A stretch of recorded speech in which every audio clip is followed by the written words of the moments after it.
Yo, welcome back. It's Cincy Local and Live. It's Randall Pink. I'm Cincinnati Ty. It's 3Letterz Nuk. I'ma have to pass Ray Sean Rondo. What it do? My shit lag, so they all want connect. Big splash from the bottle, get drenched. Pop tags to my hands, get blistered. Stay with me now. Zigzag with my arm out the window. This way. Moving my shoulders, smooth and slow. Locomotive, and if I blow my trumpet, she gon' bust it open. Is that right, Nuk? Absolutely. You just wait to see. Finna take her to the house. What it smell like? Potpourri. It was a lot, bro. I don't smoke weed now. At the time, I only smoked weed for like 9 months in my life. Oh, for real? But it was right after I got signed to Flo. Like in my life, like I always been like a sober, chill. Like I've never done any hard drugs or any, and I wasn't really a drinker too crazy neither. So I got signed to Flo. I'm like, yo, I'm rich, I'm famous. Like I could try shit. Yeah. And I tried weed, and I was like, whoa. What have I been fucking missing? Like, you know what I'm saying? Like, yo, it made shit funnier. It made food taste better. Nigga, it made me sonically better. Like, I was writing out of my mind. Like, when I was high, and I'm like, yo, these niggas that had the cheat code this whole time. Like, what the fuck? So I started to, like, use it in that sense, like a superpower. You know what I mean? And after a while, I became so codependent on it. It went from me using it as a way to be creative, using it as a way to, I didn't even know what anxiety was. But I knew I was like nervous a lot, under immense pressure. Because, you know, I'm with Flo Rida. And in 2015, arguably, he was the biggest artist on the planet, you know, at that particular time. And he's still doing super well now. But at that time, I mean, we're seeing kings and queens and duchesses and duchesses and governors and presidents. And I mean, and they're like, you know what I'm saying? Like that was the energy I'm around every day, all day. So I was under immense pressure, and it was just like a lot for me. So the weed was helping me cope, and then it became like an anesthesia in a way, and then it became like a habit, and then the habit turned into like an addiction, to where like I had to smoke a blunt when I woke up, then I had to smoke a blunt, you know what I'm saying, to even start writing, then I had to smoke a blunt to eat, and it just consumed. It just, I mean, and then I started to like, man, it got so, bro, like nothing was more important to me than weed. In that little 9 months, 7, 8, 9 months that I smoked, like it was so brief, but it felt like an eternity to me, because, and then I had the means to have it. That be the problem. You know, people who struggle with things, think about it, like they have the means to support their habit or whatever it is, or even if they don't have the means, they're figuring it out how to get it.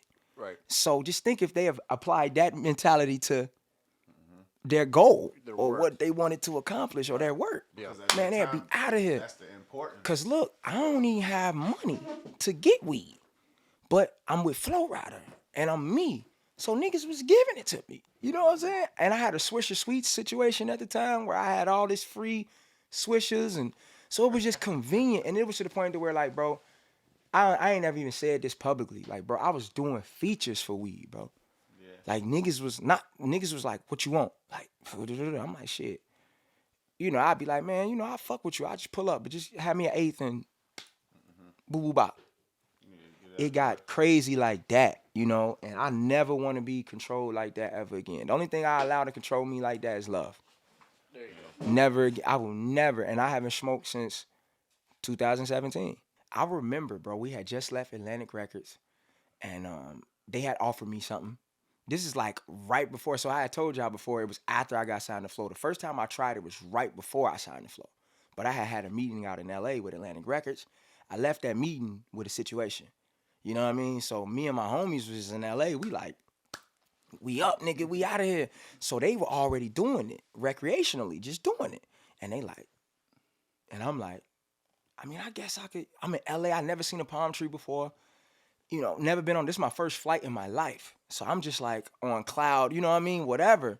And I'm like, I guess I could try it, but I'm like, how do I do it? You know, you gotta think I'm 24 years old at the time, 23. And I'm like, how do I do this? Like, how do I do it? And they breaking it down to me, but they excited. Because, you know, they've been doing it. They've been my friends for 10 years at this point, so they've been doing it. I just literally had friends who all smoked weed, and I just never did it. Man, I hit that shit, bro. I still remember it to this day. Like, bro, I looked at the sky.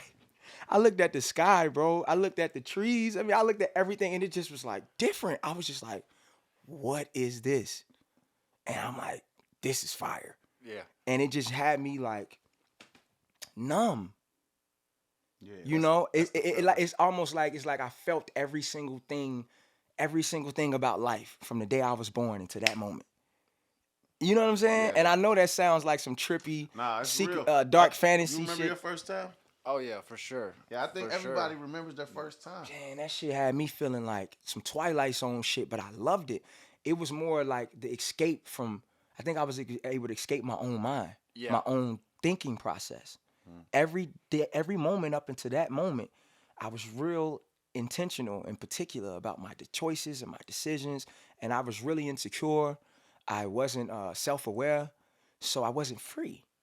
You know what I mean? I just walked around afraid, you know, didn't want to make mistakes, didn't want to get embarrassed, didn't want to look stupid. You know what I mean? And I'm like, so me sitting here today, sober, sane, rational, I'm the freest I've ever been, you know? But at that moment, before I hit that blunt, bro, I was not free. When I hit that blunt, bro, I just was like, man, I don't give a fuck. Right. But nobody think, like, it was immediate. It was Yeah. immediate. Like, man, I don't give a fuck when nobody think, how nobody feel. I'm finna be rich. Nigga, I'm great. I never said I was great before I hit the blunt. Ever. That day, I was like, man, I'm great. We out in LA, man. We just left Atlantic Records. Kaylani was in the fucking lobby. Like, and you know, this was before, you know, she was still pop, but this is right before she went to the sky. Like, I was right there in the lobby, like right there with her. And it was just like one of the moments. So I thought I could, for lack of better words, I thought I could like ration that feeling or that emotion, like periodically, like maybe I'll just smoke once a week. It's like You know, justified. once a week, you know, Yeah. once a week, you know, I'm gonna hit the blunt. This feeling. I had this feeling, you know, and then it got so to where every time that shit went in motion, I'm peaking now. Like, it been in motion though since I didn't have the same friends. Now it's in motion, and then now I go, and then they were a little hesitant. They'll go, "You sure?" And then I'll look at each other and be like, "All right," you know what I'm saying? And then when they got into different strands and you know what I mean? The exotic. Exactly. And then they were monitoring me at first, my friends.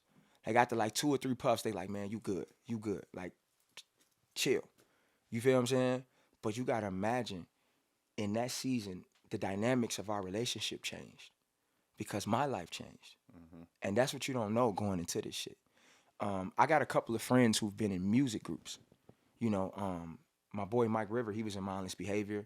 And then Aaron Carter was one of my great friends too. Yeah. But he wasn't in a group, but you know, his brother was in Backstreet Boys. Rest in peace, So, Aaron Carter. rest in peace with my boy, man. So even the conversations I've had with both of them, and they don't know each other, but they both shared with me a similar experience to where it's some trauma bonding.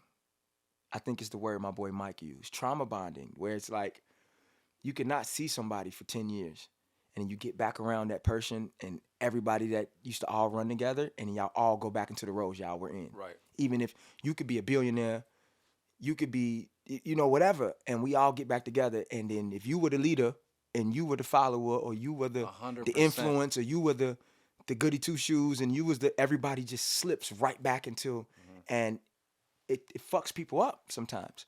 So I bring that up to say, at that time, like I wouldn't say I was the little homie, because I hung with older guys who had more influence, more relevant, more experience. You know, I was the green kid that did what my mom told me to do, went to school, was quiet, never, you know, was really out in the city like that. You know, I'm originally from Chicago.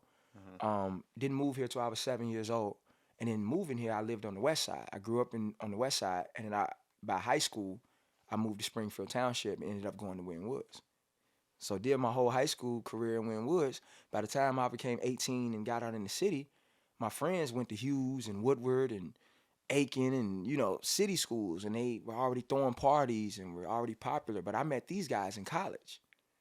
And then meeting them and then them transitioning me into the city social community, I'm the new guy. You know, even growing up in Westwood all them years, I wasn't outside. My mama had me in the church, man. You know, I could tell you the books of the Bible in order right now. You know what I'm saying? Like, I was that kid. So what you saying that, and me knowing a little history of you, Yeah. like who was moving you around? Like you said, Yeah. Your friends didn't come about to going into college, and then you start moving around the city. But Ed. for me, your name was already Yeah. out there. I was already seeing you. It on was the Ed. streets. Ed Lover. Y'all familiar with him? Mhm. So Ed was a party promoter. He was working heavily with J. Raj and Lil B. He's Good Look now, but he used to be Lil B, and they were called the Good Look Boys. So Lil B had a few records. Him and Showbiz had a record called I Liquor, and DJ Smooth, and they were going to Club 7, so it'd be like DJ Smooth, it'd be Lil B, Jetty Jody was hosting parties at the time, and that was the energy. You know, I'm 18 years old, you know, they're 20 at the time, I think, 19, 20, 21. So Ed was going to NKU, I went to NKU, but I was always still working on music. You know, I never really was interested in, I'm still like that, like I'm an introvert, extrovert. I don't even know if that's the right way to say it, but when it's showtime, when the lights is on, that's my time, I'm ready. Right. Anytime after that, private, quiet, chill, like intimate person. That's how I was then, you know. But Ed was always larger than life, social, you know, out there. And how me and him even crossed paths was Lil B dropped Barbie Girl, and Barbie Girl went to the sky. Shot straight off. You know what I'm saying? So with that being said, that changed the dynamic of their relationship because, you know, now Lil B has to be an artist more than a promoter. So Ed had to then, you know, Produced by Type. Sparks produced Barbie Girl. Sparks. Sparks. Shout Shout out to my boy. Shout out Yeah, Sparks. shout out to my boy Sparks. I love Sparks, man. So Sparks produced Barbie Girl. Boom, Barbie Girl go to the sky. Ed is still trying to promote parties, but I guess B wasn't able to. His arms was too, you know what I mean? So Ed kind of had to revert to doing it alone, you know, and that's where I came in. He kind of could sense I had a way with the girls, and I told you I went to Wynn-Woods, and I was popular in high school, like super popular. By the way, I just ran into Treetop. Yeah. Yeah, he said, "What's up?" He Yeah, said, Tree, up?" what's happening, Yeah, dog? Where yeah. the camera? Where I look? Where I look? Over there, right Man, there. Tree, what's up, dog? Yeah, Yeah. man. Tree, yeah, that's my boy, man. Tree used to hoop and shit. Oh yeah, for sure. Tree, yeah, hell yeah, man. Tree, I ain't seen him in years, too. Yeah, that's what he said. He said he hasn't seen you in a while. Yeah, Tree was cool, man. So, yeah, like, I went to Wynn-Woods, man, was really popular, but I was the guy that wanted to be popular, but tried to act like being popular wasn't important. That's, you know what I'm talking about? Like, that was my energy. So Ed, you know, one thing that's great about Ed is that he recognizes, you know, he recognizes talent, he recognizes opportunity, he recognizes, like, he has an ability to see things in people they may not even see in themselves.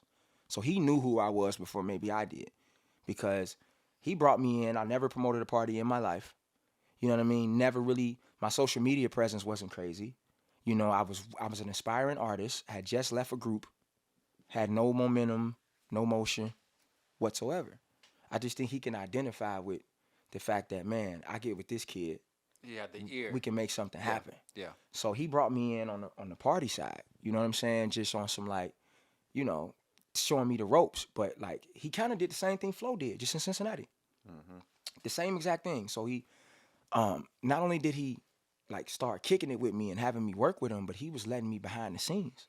So I was coming to see how they handle business and, you know, how you get venues and work with DJs and promoters and owners and bottle girls and bar backs. I mean, I'm seeing it all. I'm just shadowing him and I'm just watching, soaking Taking up it all in. this, taking it in. But my motive the whole time is I need to understand this business because this is the platform where I can introduce my music.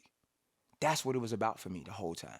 He might not have known that. I don't think he knew that. He knew that I was an artist at heart. But, you know, in his mind, I think he was just like, this nigga's, you know, he's a dope nigga. And we got the opportunity to get some money. We got the opportunity to do well. So I took that opportunity.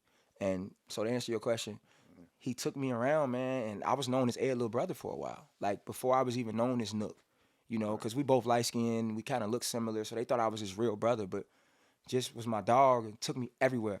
I seen everything, bro. Like, I'm talking about when they booked Nicki Minaj to come to Cincinnati to perform, like, I'm there. I saw how everything was handled.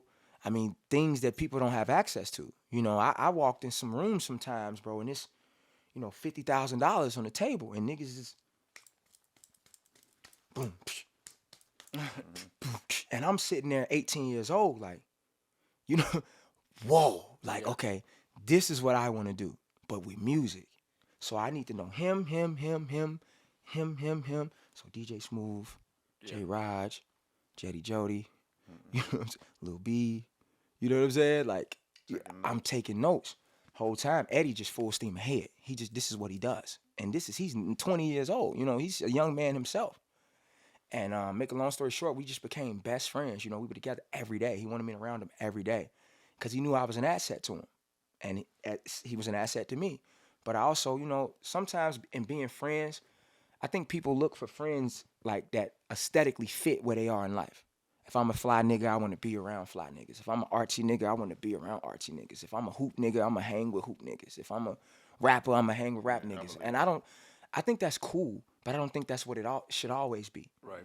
I think me and Ed were friends because I think for the first time, and I don't know, I haven't never talked to him about it, but I think he realized that he had somebody who genuinely wasn't like against him or hating on him or, you know, when in competition with him. Somebody who recognized who he was. That's a real thing too. You can't be friends with people who don't want to acknowledge who you are. Yeah. Try to act like you not, like y'all don't have a podcast and that y'all shit ain't popping and you just they dog. Nah, like I'm nice.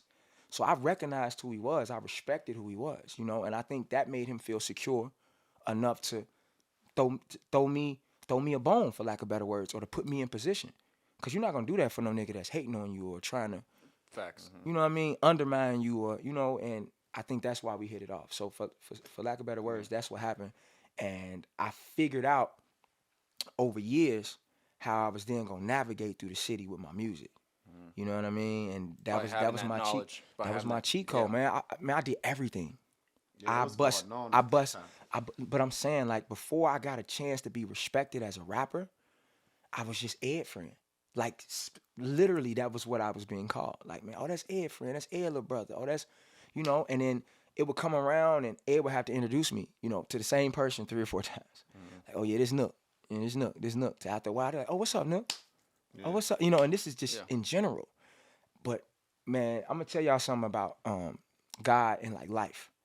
All I wanted from this music shit at that time was to walk in with Ed and they say my name like they said his. You know, because we would walk in the club and the DJ would go, yo, we got Ed Lover in the building. And I'd be like, man, that's fire. I just be like, oh, that's fire. I just wanted them to say my name, you know? And that's as far as my imagination went at the time, you know? And then just, again, trying to navigate that. It was never really about being a party promoter or being popular for me. But that's what came with it. So now I became known as a promoter. And we came up with a company called The Movement. And it was me, Ed. It was me and Ed by ourselves. Y'all know DJ Fresh, right? Yeah. Yep. That's like my best friend. Shout out Fresh. Shout out Yeah. Fresh, for sure. I brought Fresh to Cincinnati.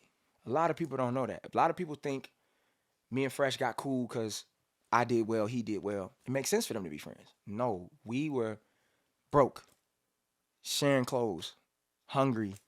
You know what I'm saying? Like, he came from K-State. He went to K-State, but he was in that Kentucky circuit, NKU, K-State, UK, Louisville. He was killing that circuit.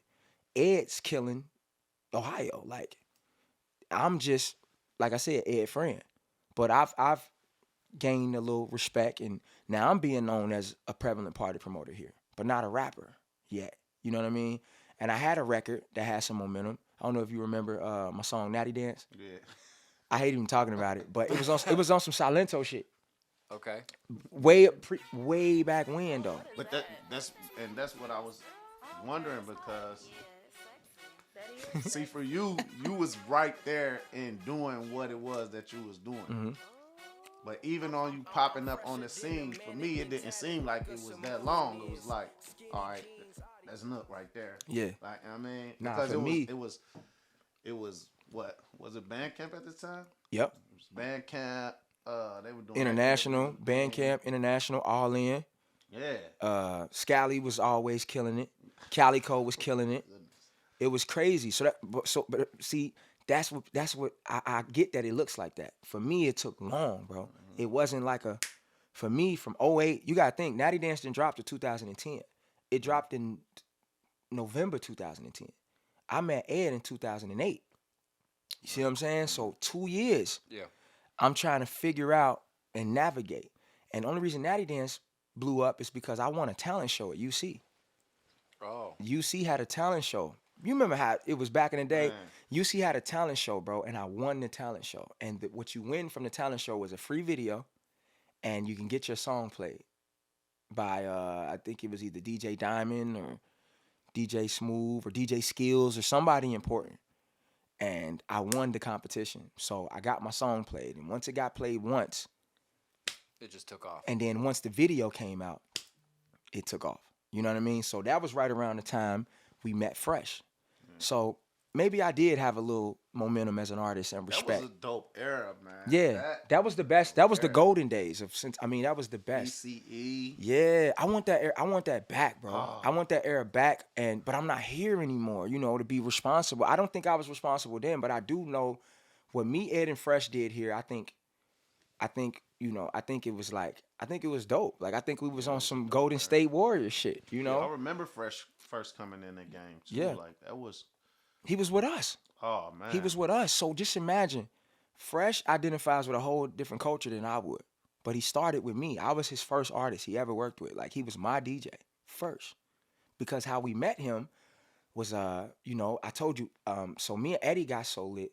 Just to bring it all back around, like me and Sean Kilpatrick still super cool. Yeah. You know what I'm saying? Like Travis Kelce used to come to our parties. Oh. That's how on fire we were, cause we did icebreakers for UC, we did icebreakers for Xavier, NKU, and we doing parties in the city. We bringing artists. That's how relevant we were and how prevalent we were as just a team. But we were never street niggas, hood niggas, or city niggas, or you know, we were never those type of guys. We were just the party niggas. You know, we was looked at as, man, that's Nook and Ed. You know, we was like Shaq and Kobe or Kid and Play, like Nook and Ed. You feel me? So when Fresh came though, we were unstoppable. You know, because we was already. It seemed as if he came in and took straight But off. let me tell you why. Because boom, Ed godfathered me in. I godfathered Fresh in. Ed then endorsed Fresh. That's all he needed. Yeah. He skipped everything. If Fresh was gonna be great wherever, I think he's the best DJ in the world. Fresh was gonna win no matter what he did. He didn't need me. He didn't need Ed. He didn't need us at all. He doesn't need us now, you know. But how it seemed overnight like that, because it literally was. I had the momentum from Natty Dance, and Ed was the biggest party promoter in the city, for lack of better words, in my opinion, at least for our generation. Right. So, boom, we go to UK. I think Drake was performing, and then Fresh was doing the after party. You know what I'm saying? And it was so weird how we met him, because me and Ed was up there with some girls, and it was 3 girls, and it was me and Eddie. After the show, we're going back to the girls' dorm room before we go to the after party. Some random nigga just started walking with us to Ed's car. Ed had a truck. The nigga didn't introduce himself. He just started walking with us. So now it's me, Eddie, a nigga, and 3 girls. So nigga get in the car. Nigga get in the car with us. You know what I'm saying? But, you know, we cool. I'm cool like that. Ed's not like that. Ed's more like, fuck is this nigga? Yeah. I'm more so like, you know, he probably would want to, because, you know, we got the 3-on-3 action. He probably would want to, woo-woo. Cool. We get to the crib, it's awkward, because the girls are in the room touching themselves up, you know, and Fresh, man, at this time, he wasn't the Fresh now. More so about, like, aesthetically. Still had the talent. He was brilliant then, that day.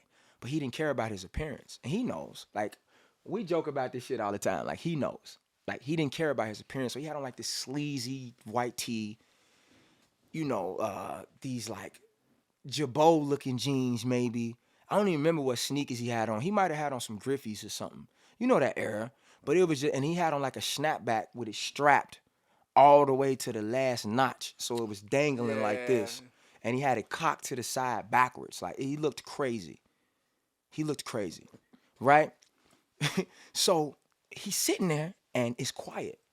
I know Eddie don't want shit to do with him. So Eddie in his phone, you know, politicking, doing what he doing, because we in Kentucky. Ed probably trying to figure out how to get us in this Drake party, this after party. So I go, yo, what's up, bro? I'm Nook. I'm like, this Ed. He like, oh, okay, I'm DJ ATL. That was his name at the time, because Fresh is originally from Atlanta. He just went to K-State. Right. So he's like, I'm DJ ATL. So I'm like, oh, okay, so you a DJ? He like, yeah. He said, what do y'all do? I said, well, I'm an artist, and he's a promoter. He's like, oh, he like, where y'all from? I was like, I'm from Cincinnati. He's like, oh, y'all from Cincinnati? He's like, yo. He pull out his laptop, flip it up, boom. He started playing all the records from Cincinnati that he knew. So he played Sal Sal, he played Cincinnati Hat, he played I Jug, he played Mr. Miyagi. You're Mr. I mean, Miyagi. he played Do the Down the Way. So Ed kind of like, Ed wasn't impressed at all. Ed's like, oh, okay. Ed's like, oh, okay, that's what's up. I'm like, okay, yeah. He like, what's your song? I'm like, it's a song called Natty Dance. He was like, oh, okay. You know, I gotta hear it. I'm like, yeah. You know what I mean? Like, cause at that time, I was confident when I made it, but only because Ed put me up to making it. Remember, I was in a group. I shared with y'all earlier, I was in a group. So Natty Dance was my first song I did alone. You know what I'm saying? So when I did Natty Dance, it was Ed's idea. Ed told me I should make a dance record. I never wanted to make a dance record. I just never wanted to. I wanted to be like Drake. I wanted to be like, you know, J. Cole, or I never wanted to make that type of music. But Ed was like, make a dance record. That's how you're going to get your name known. And he was right. Like, I made a dance record, but I didn't know how to come up with a dance. So all I did was mix hella dances. I mixed the Dougie, the Shiz, the Booty Doo, and something else. And, you know, I had a girl get on the hook. Is that the Dougie they doing? Nah, that's that Natty Dance. The Mr. Miyagi they doing? Nah, that's that Natty Dance. Oh, my God. Terrible. But it worked. And that's what Silento did. Watch me whip, watch me nay-nay, watch me whip. He just mixed dances. I just did it 10 years, 13 years, 14 years before he did. You see what I'm saying? And it worked. But I wasn't confident about the record ever. But that's how I got introduced to the city. And I'm glad, I'm grateful, you know, but it was Ed's idea. So even talking to Fresh, I wasn't excited to be like, man, I got a song called Natty Dance, check me out, fuck with me. It was just like, man, I got a song called Natty Dance. Because after everything he just played, I'm like, I don't want to say my song. Yeah. Fast forward, bro.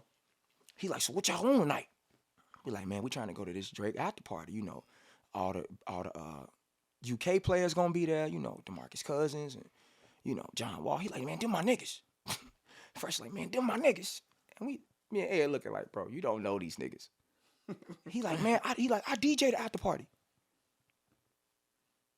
Now he's just lying, kind Bro, of thing in chill. your mind. Bro, chill out. Bro, chill. Like, please chill. Ed is not saying a word to this man.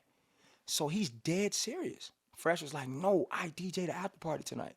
And I'm like, you dead serious? He's like, bro, y'all can get in with me. We like, bet. Boom. So the girls come, we get in the car, we're on the way. When we get out the car, the girls are still in the mirror, prepping, you know, doing their shit. Fresh is rushing to the venue, like he's flying, because I guess we're running a little behind. I'm talking to Ed. I got like $500 in my pocket. So I say, yo, we get to this door with this guy, and they turn us around, we can't have that happen. Right. So I don't know what they want, but if you could spot me, because all I got is 500.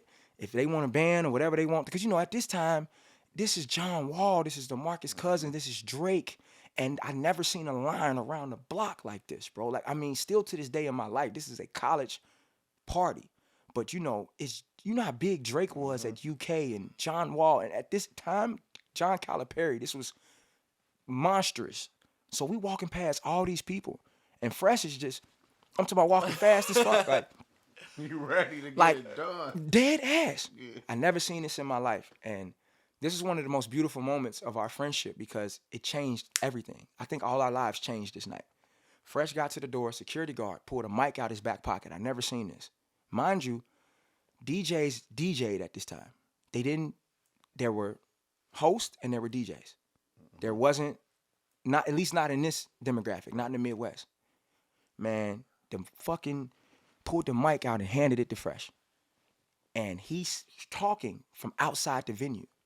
Y'all already know what it is. It's DJ ATL in this motherfucker. If you a pretty bitch in this motherfucker and you don't need a nigga from shit, let me... From outside. Where my real niggas at in this motherfucker? If you a real nigga and if some shit jump off, you a knock, whatever. You know, I can't do it. That's why he's great. I can't even do it right now. He just, and my bad. Bro, the door opened. It was a DJ up there or somebody up there on the soundboard. Cue something that he walks into. Wow. And the fucking venue parted like the Red Sea. Security's walking Fresh through like he's Gandhi or something.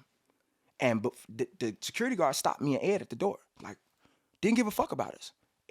Fresh looked back real quick and was like, that's Nook and that's his manager, Ed. We never said that before. Ed ended up becoming my manager because of that. Like me and Ed he was Ed Lover, the party promoter. I was Nook, the party promoter that made records. It was never I'm Nook the artist, Ed the manager, and Ed the party. You know what I mean? It was never that. But Fresh just literally, that's Nook and that's his manager, Ed. And the guy was like, oh, okay, and let us in. Boom. As we're walking through the crowd, Fresh is still talking, and all these people, everybody in there knows him. Like, he's not lying. Everybody in there knows him. The girls is, the niggas is, what's up, bro? We walking through the crowd, man. We get to the stage. He know all the fucking players. He's not lying. Everything he said is real. But he still got this sleazy T-shirt on, snapback to the side. You see what I'm saying? Like, Fresh. Because he just nice. Mm-hmm. You feel me? And I think back on it. I haven't been able to talk to him, but I just think he probably was underpaid, but great, you know, and just, you know, I think he got that opportunity because of his talent, but he probably was cheap. Yeah. I booked him a few times, you know what I mean? And I wasn't back then or at prices. Back this then, time? Yeah. So I had tees, I was doing bottoms up, I was doing the red line. So that's when I had booked him. But at that time, he was doing celebs already. You know what I mean? So this is before we got this. This is before he even ever came to Cincinnati. Mm-hmm. So look, bro, the nigga gets up there to the board, and he goes right into swag surf. Wooka, wooka, wooka. I never seen scratching before. You have to think. My mind is blown already. The nigga's on the mic, and his voice is amazing. Before he even get to the stage, we get to the stage. He step up all the players. He get right to the board. Wooka, wooka, wooka, wooka, wooka, wooka, wooka, wooka. Hey, I'm looking at Ed like, yo, do you see this nigga? Do you see this nigga? And Ed like, I see him.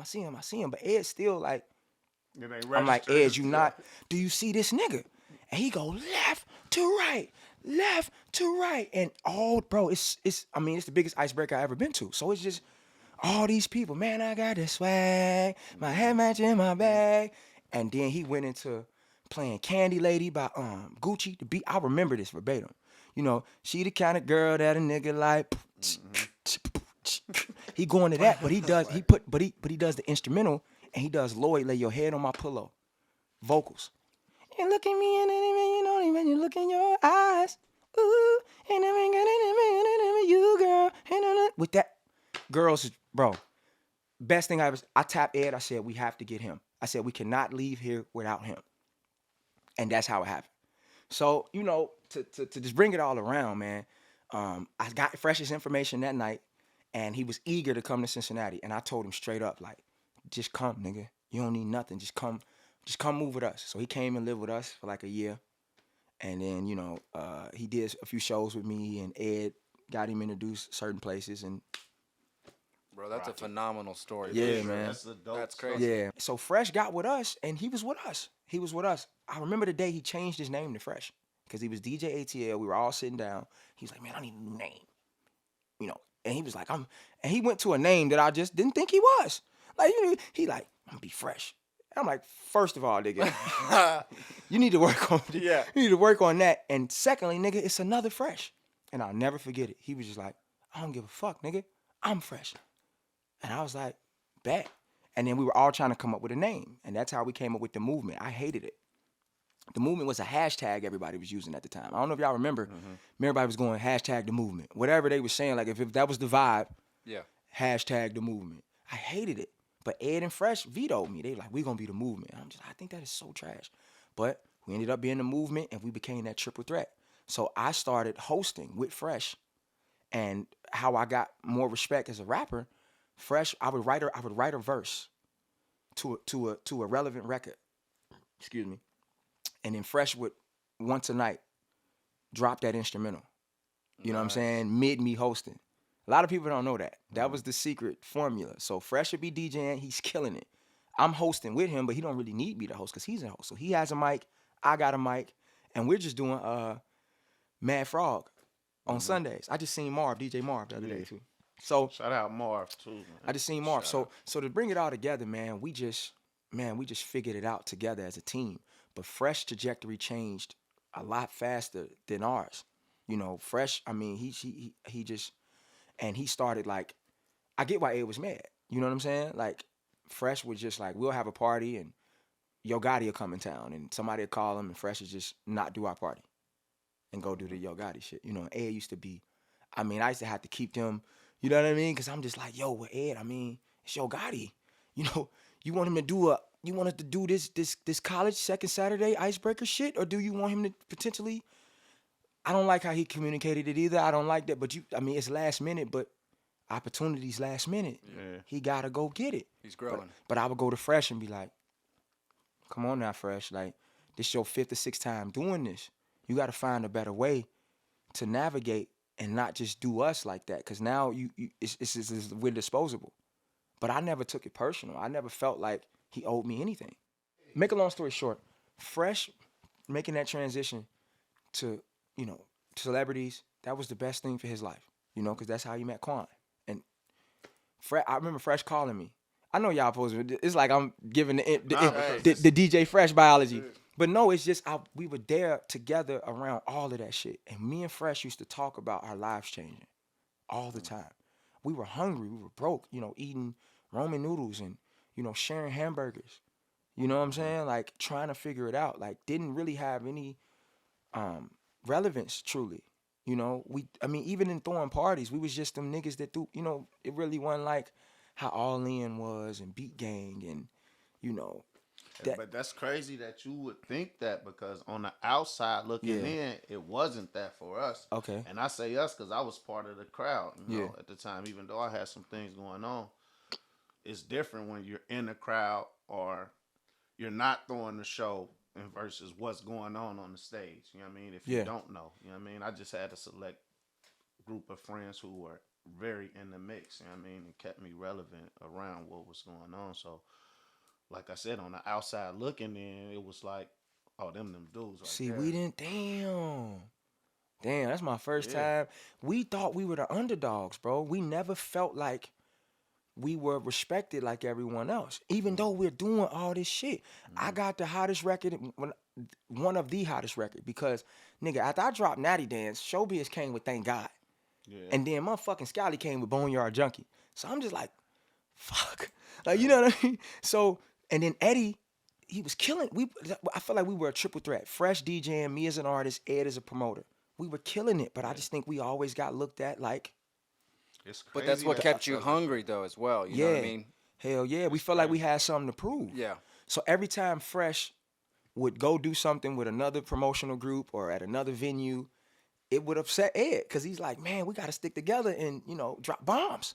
Fresh was like, man, I got to go over here. And I felt him. So I was torn because I'm like, man, stay with the team at the same time, man. You got to go to the sky, bro. So I used to be telling him, like, nigga, I'm sorry, bro. You got to go do what you got to do. So when Quan came, I remember, I never forget, Fresh called me like, bro, you know, Rich Homie Quan want me to be his DJ. And, you know, what do you think? I was like, nigga, you should be with him now. Go right now. But he was more so like, because he was my DJ. I'm like, bro, I love you. Nigga, I see you. This was 2013. I got signed to Flo in 2015. You know what I'm saying? So that's how God had it go. You feel me? So I wasn't never tripping about none of that. But a lot of people don't know that. They don't know we started together. They don't know the backstory of how all of that happened. But, man, I remember every single thing because I felt every second of trying to make a name for myself in the city and all the relationships and the losses we took and the bullshit we went through and the hate we endured and the, you know, it just was a lot, but I don't regret any of it. He was the best. And again, he came with that triple threat. He could DJ, he could scratch, he could sing, he could host, he could dance. He was an entertainer. So man, yeah, and so that's what I'm saying. You It's a telling crazy you backstory. you telling me how you looked. I think Ed always knew who he was, and Fresh always knew he was great. I was the person truly just happy to be there. That was me. So when we fast forward to why I'm even telling you this story, to when I had my meeting at Atlantic, and I'm smoking weed. The dynamic of our union was I was kind of the clean, nice, quiet, green, ain't really been out in the world, don't know what the fuck going on. So they felt like they had to protect me. You know, I was their little brother. You know, they older than me, and then I just, you know, they looked at me like, man, he's a good guy. He's gonna get fucking ate up out here. He's gonna get manipulated. He's gonna get cheated. He's gonna like keep Nook over here. You know, so that was the energy. But when music took off and I got signed, and now I'm, for lack of better words, you know what I'm saying? Forefront. So the monitoring of my smoking stopped. The monitoring of my everything stopped, because now I'm the bag. Yeah. Overnight, you know what I'm saying? I went from little bro, you know, doing whatever we gotta do to win. Do I need to carry Fresh's DJ equipment? Who pictures I need to take? Ed, do I need to go stand? Ed used to have me stand outside in the line outside the club so the line looked thick. You remember them days? You know what I'm saying? Stop, Nick, man. you remember them days, nigga? Putting flyers on the cars, nigga. I was busting tables. J-Raj, that's my dog. Like J-Raj, you know, I bust tables at Mix. Nigga, I wore aprons if I needed to, nigga. We would do security at gay nights at Club 7. How it lined up, I saw a chance. You know, I'm like, this is my chance.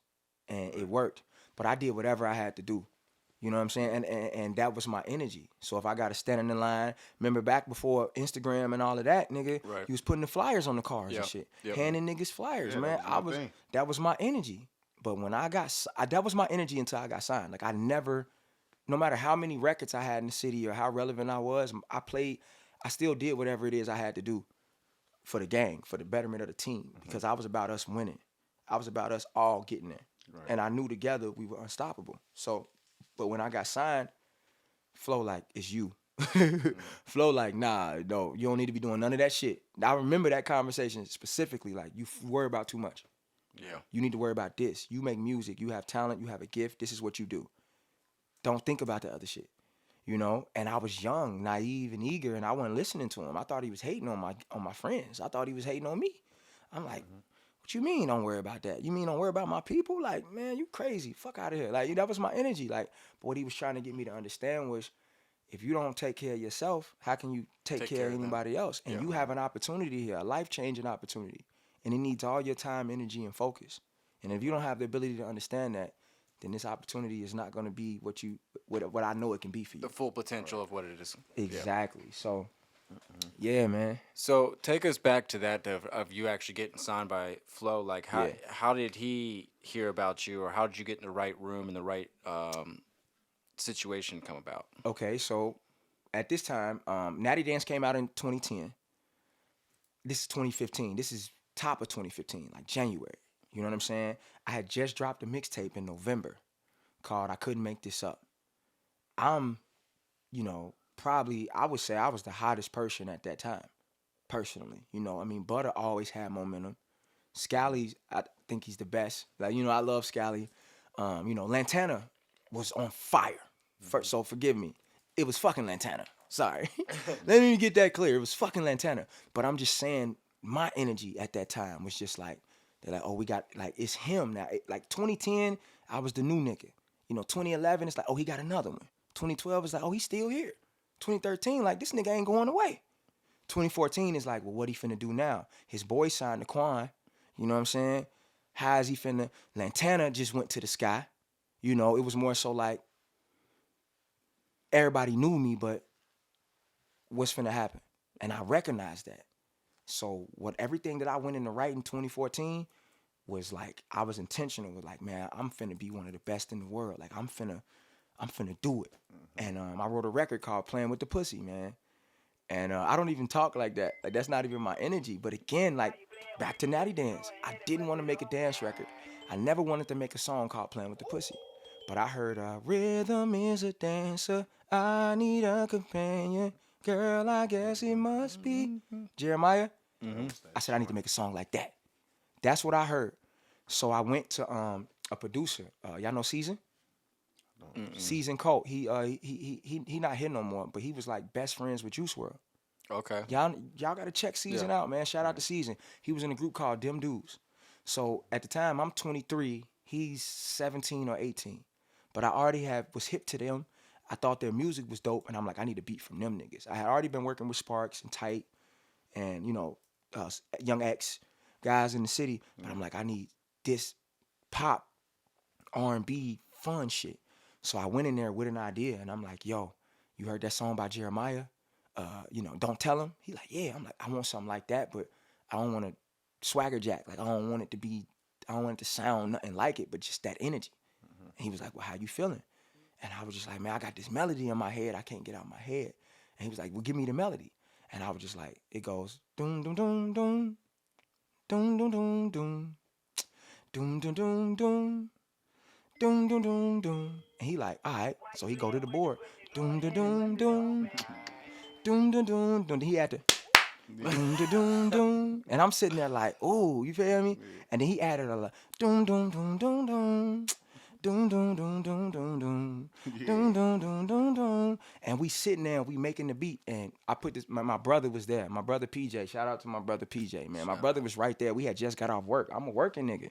Told you, I never had the street nigga behind me. Even though throwing parties, Ed was making enough money because he was the general manager at the Mix, Cameo, and I believe Joe's Diner because him and J. Raj was like, boom. So Ed, that was his occupation. The money that I made from parties was what I used to invest in my music. I still had to have a day job in order to take care of my basic necessities. Yeah. So I'm in my work uniform. Me and my brother at this kid's house. I think he lives with his mom and shit. Like I'm at this kid's house and his mom is at work or some shit. And we in the living room. Doom, doom, doom, doom, doom. And man, that's the song that changed my life. I went and I wrote to it and I really didn't know I never made a song like that. Remember I told you I wanted to be Drake. J. Cole, Wale, like that was my energy. I wanted respect as a lyricist. I didn't want to be a singer, but if I did sing, it was going to be on some Drake shit. You know what I mean? On some tell me what's really going on. Like that was in my mind. I didn't know how decent of a vocalist I potentially could be. Proximity wasn't allowing me to think that. I wanted to be on the Cincinnati riots, nigga. Yeah. That was my focus. Like I'm like that, even though I don't identify with that culture, I'm like, I could still rap about my life and the things I go through on that platform. You know what I mean? So fast forward to me writing that record, man.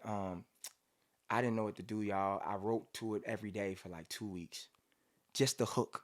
You know what I mean? And I remember, man, when I got the hook, I was just like, this it. This it. And the hook was, I don't know if you noticed, I noticed. You want me and I noticed. And I had that part. I don't know if you noticed, I noticed. You want me and I noticed. I had that. But I'm like, where do I go next? And my mind went, and I'm like, okay, what am I finna say right there though? Why you playing with the pussy? Go ahead and bust it open. And I'm like, radio's not gonna play that. I was too. Radio's not gonna play that. What is my mom gonna think about me saying something like that? I don't want to disrespect women. Like, why you playing with the pussy? Go ahead and bust it open. That's crazy. Like, that could be looked at as kind of like, I'm thinking too deep into it. But then some came over me and was just like, man, but that's what I feel. That's what I feel. Fuck it. And then I just repeated it. So why you playing with the pussy? Go ahead and bust it open, ayy. Why you playing with the pussy, ayy? Don't understand why you playing with the pussy, ayy. Don't understand why you playing with the pussy. Why you playing with the... You got your makeup on, hair real long. Why you acting like you don't want to go home with a nigga? I don't even remember the words. Oh, yeah. But why you playing with the pussy? And bro, I dropped that shit, nigga, in November. It was on that tape. And it took the city... It was over. Flo came in January. It was on fire here. And that's what he heard. He heard that song and was like, where's this nigga? That's how it happened. Lambo Joe was really cool with Gorilla Zoe. Y'all familiar with Lambo Joe? Lambo Joe always had a relationship with Gorilla Zoe from their experience in Atlanta, Block Boy and T, Bad Boy South, all that. Lambo was in that circuit. So Gorilla Zoe always hit Lambo when he came through Cincinnati. Anyway. Zoe was fucking But now Zoe is with Flo. Yeah. Mind you, I don't know shit about Flo's career. I know Lo. I don't know that this nigga's a mega star. I don't know anything. So at this point, I know I got a record. Labels is calling. We already done had the Atlantic meeting where I got introduced to smoking and, weed for the first time. I'm back in Cincinnati, and I'm a little discouraged because I think Atlantic offered me like a single deal with an option for an album, an option based on what said single did, and then a publishing situation. Now, me at the time, I'm not realizing how brilliant of an opportunity that is. Atlantic is a major record, the type of catalog artist they had, that was fire. But in my mind, Green, not knowing the business, I'm thinking like, damn, I'm not good enough. Like, they wanted to either take this, before they offered me the single opportunity, they tried to buy the single for a decent amount of money. I'm not going to disclose, but life-changing money. Yeah. You know what I mean? And I was just like, if you're going to give me that, then I should keep it. That's what I thought, but I'm discouraged at home, kind of like, fuck, like, it discouraged me. So, being a party promoter that long, from 2008 to 2015, I done been out here 7 years. So I done met everybody. Been in the clubs, in the circles. So how it happened was I'm kicking it, and Ed called me like, yo, Flo Rida, I want to meet you. So how that happened was, the story gets all kind of mixed up, but however Flo heard the record initially, Lambo was right there with Gorilla Zoe and Flo. And either if Lambo played it for him or Flo heard it on his own, Lambo knew who it was and knew how to get in contact with Ed, and Ed called me. I remember like it was yesterday. I'm chilling, kicking it. Ed called me like, yo, what you doing? I'm like, shit, you know me, kicking it. Because I never was I never was an outside type of person. That was Ed's thing. If it wasn't really music related or one of our parties, I wasn't there. That just wasn't my energy. And if I was there, it was on some late, just barely pop in, show my face shit. So when he called me like, yeah, bro, Flo Rida want to meet you, that wasn't the first time I got that kind of call of an artist wanting to meet me. Yeah. And typically how it goes is you meet that artist at the club and y'all socialize for a little. They tell you fire, that they want to fuck with you, and you'll hear from them. You take a picture with them. You post it on your social media. Everybody like, damn, did you see Nuk with? Then I never hear from that artist again. So by this time, after doing it 100 times or however many times, I'm exaggerating, but I'm just like, all right, I see. This is like 6:30 in the afternoon. So I'm like, all right, bet. I'll pull up on y'all later. He like, all right, cool. Like an hour go by, he called me again. I'm like, yo. He like, bro, Flo Rida want to meet you, but right now. And I'm like, but what are y'all doing? He was like, I don't know what they doing. Lambo just keep calling me and I'm calling you. And I was just like, well, meet him where? He like, let me see. I'm going to call you right back. He called me again, and at this time, I'm not answering the phone. Uh-oh. Like, I'm doing something. Like, I'm not even, because I'm not thinking about it. Like, it's just like, it's whatever, So after so many calls, Ed shows up to my house, and he's in my crib. He comes in the crib, and he's like, bro, Flo Rida wants to meet you right now. And at this time, it's like 10 o'clock at night. It's been 4 hours. So I'm like, he like, it's that. I'm like, oh, it's that. He like, it's that. I'm like, fuck, my bad. So I jump up, run out the crib, jump in the car. We drive down to the Cincinnati, and Big Zach's at the fucking door. Big Zach is Flo's security guard. What's up, Big Zach? I done told this story, man. Shout out. Big Zach, man, biggest person I ever seen in my life at the time. He used to play for the Kansas City Chiefs, but now he's Flo's security guard. So this nigga opened the door, huge. Boom. Lambo Joe runs out the door. What the fuck is y'all doing? Yeah. Ed like, you know how Nuk is, man. And me and Lambo didn't really have a crazy relationship, but the consensus of me was that I don't listen, and I didn't listen. It wasn't in a negative sense, but it was more so like I wasn't the type that like really was moved by anything. Mm-hmm. You know what I mean? Like I always just was doing my own, kind of like you said, I just always did my own thing. So everybody could be like, man, Drake over there, da-da-da-da-da. So everybody would fly over there because Drake is there, and I just would go do something else.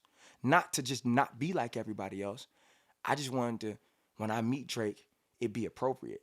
I never wanted to be the person that, you know, wanted to make someone uncomfortable or overstep my boundaries or be in a space to where I have to, you know, take out somebody I love, you know, for an opportunity. I just never wanted to be in that barrel of we all rappers and we all in this environment and it's either kill or be killed. Like I just always tried to avoid that space. And that's how it used to make me feel when I would be invited certain places around certain things. Like I didn't want to go through any of that, you know, so I just would stay away from it, you know. And also, I don't know, man. I just really didn't think it was, I thought it was cap. And we weren't saying cap back then, but I just didn't think it was really what everybody, I'm behind the curtain. Just put it to you like that.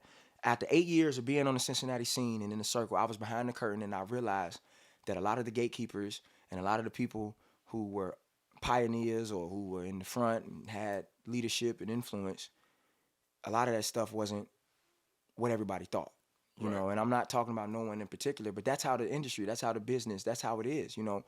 But the consumers and the people who are, you know, watching and fans or they thinking this shit is, but I know what it is.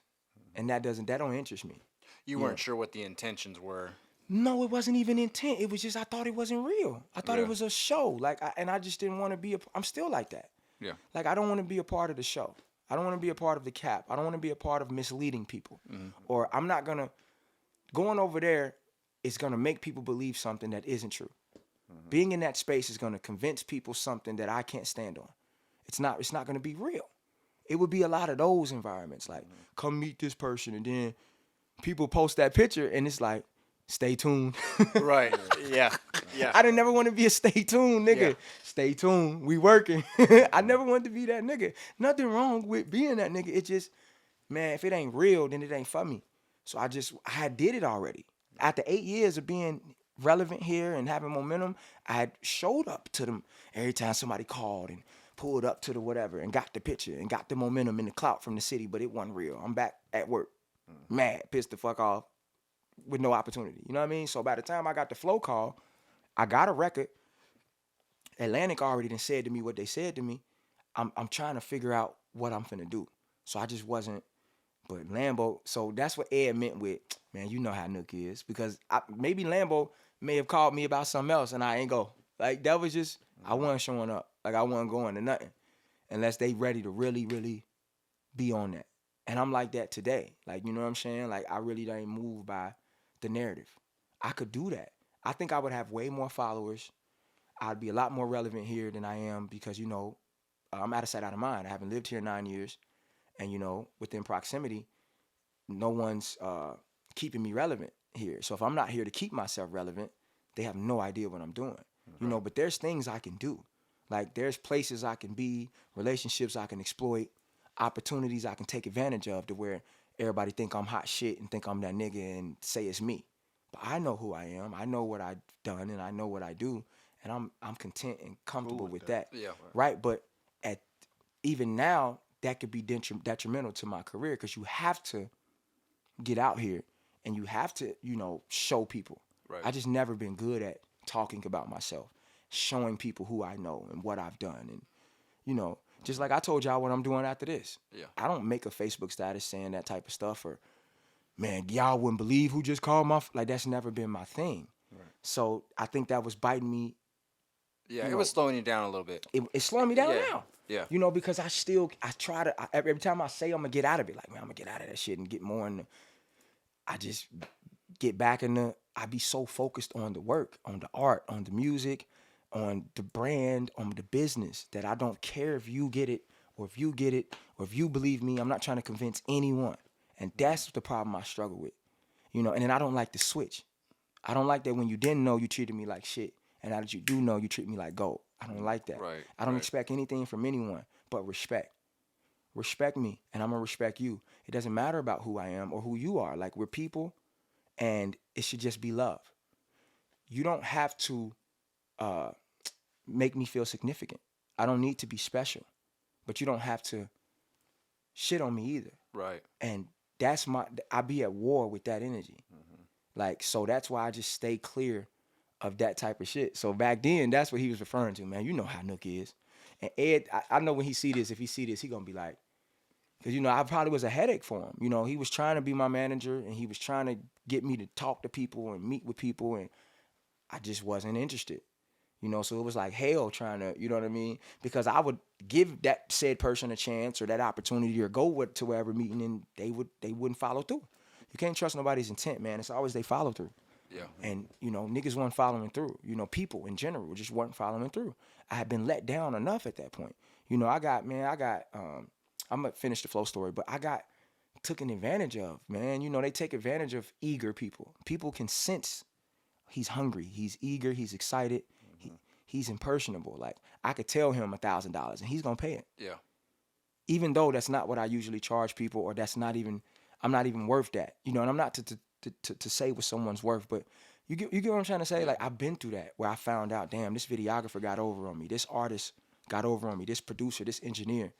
I had been through so much of that without ever saying anything. I never stepped to nobody. I just took it on the chin. Okay, learning curve, like charge it to the game, and I kept moving forward. But it definitely, like you said earlier, it made me, now I'm not trying to be nobody's friends. Right. I don't have no animosity towards nobody, but I know you're not my friend. Because if you were my friend, you wouldn't have did that to me. Right. But it's love, it's business. We're going to keep it business. With that being said, I mean, it definitely takes a toll on you when you're trying to go through life or stay in your lane, and not even in your lane, but trying to do something that you're passionate about, and you get these people around you, whether good, bad, or ugly, and they're like, oh yeah, he'll pay this, And it's I was like, that guy. because you believe in people, Man. and it really changes your perception of Bro. like, why are you around me? I thought we were good. Yeah. Hold up, and then all of a sudden you're like, well, are you good or bad, or are Bro, you good or bad? Listen, so I stayed away from everybody Yeah. because I was going to get it wrong every time. Yeah. I do not have the ability. I have a brother that's a year younger than me, and he has that ability to recognize things. Read people. But he says it's because he sees himself. I couldn't believe he told me that. My brother straight up told me, like, I can be those people. Like, I can recognize it. He's like, you a good guy. This is my little brother. He telling me, like, you a good dude. So you only recognize good shit. You can't see. People taking advantage of you. You can't see it because you looking at, you're an artist. So you see a blank canvas and you see colors.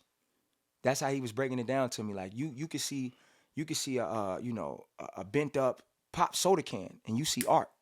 Mm-hmm. Where somebody, you see what I'm saying? So, and when he broke that down to me, I was like, that's right. You know what I'm saying? My brother's brilliant, man. He's quiet. He's not popular or none of that. I love my brother. He's a great guy, man. But saying that, so fast forward to the flow situation again. Like, I already have been through a lot of shit, so my energy was just like, either I'm gonna have to suffer those consequences, being manipulated, mistreated, undervalued, underappreciated, whatever. But for the bottom line of whatever it is, I'm still like that today. I mean, bro, like, I haven't stopped going through it. Right. You know, it's just at that time, you know, I can't explain it because, you know how Biggie say more money, more problems? It's real. You know, you get to the next level, there's no level. The grass is not greener. There's no level you get to where it ain't bullshit. There's no level that you get to where there ain't lies and cap and There's haters. no other side on that. No. Yeah. It's there everywhere the whole time. The only time it stops is when you become an asset to them, so an asset to where they'll make it more convenient for y'all to do business. They'll make it more convenient for you to get what you deserve. But you don't never get what you deserve. You get what you have the leverage to negotiate. That's where I'm at war. Because now, at where I'm at now, and I'm going to take us back, I know why everybody talks to me today, 100%. Because like I shared with y'all off camera, when I took those 3 years away because of my mental breakdown and the mental health struggles I had, people treated me different in those 3 years. And, you know, my whole life living consecutively, I thought people fucked with me because of me. They thought I was dope. I didn't know it was because I had talent. I never looked at myself that way. Even getting signed to Flo, getting signed to Sony, having all these records, making money, having social gratification, being referred to as a legend here, I still thought people fucked with me because of me. When I had my mental breakdown and people thought me and Flo had fell out, or I don't know what people think. They might have thought that he dropped me or that's not what happened, but just not seeing me with Flo. I was out, like I said, I was on the road with him touring and I ain't here. So people don't know nothing. They're hearing stories. So I come back And man, I almost got treated like worse than. Remember, you said you thought we were the mans back. I got treated worse than even then. Man, mind you, I've been the man here since I was 18. So how I come back in 2017, and I'm getting charged at the door by people who I was in the business with, who I know, like know me. It ain't even about that. It just I never paid to get in the club in my life. You know what I mean? It ain't even. But it wasn't like I felt entitled. I just was still kind of shocked and taken back. Like whoa, to just. I didn't realize I was the king of the hill. I didn't realize that everybody wanted to beat me. I didn't know that I was the standard. I never looked at myself that way. But that's what it was. So when I struggled, people was ready to kick me when I was down. They were ready to kick my ass. They were ready to bomb on me. People who I didn't even know had animosity towards me. I don't think it was personal. Like there's probably no one person out there that thinks I'm referring to them, because in their head, they don't think that that's what they did. But that's how it made me feel, because I don't understand why I was receiving the energy I was receiving. It's not that no more, because it's 2023 and I'm you know what I'm saying? I'm back now. So they're not doing that anymore. So that's what I'm saying. That's my point. Now I'm aware. You're not my friend, and you're only treating me this way because I'm an asset to you. Right. Flat out.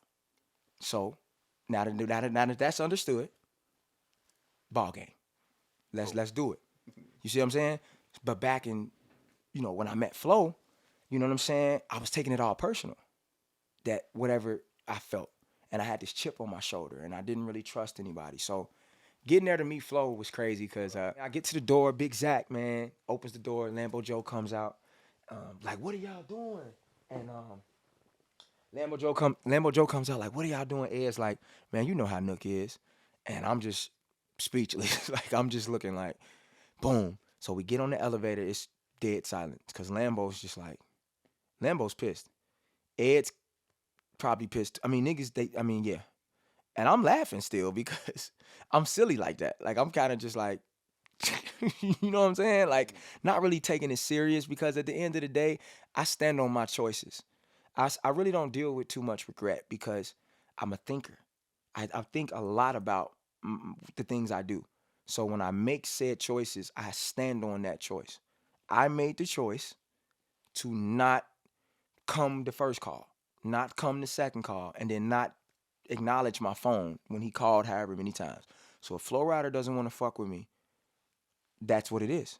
So I wasn't sitting on there like, oh, I just blew an opportunity. I was just like, no, if I fucked up is fucked.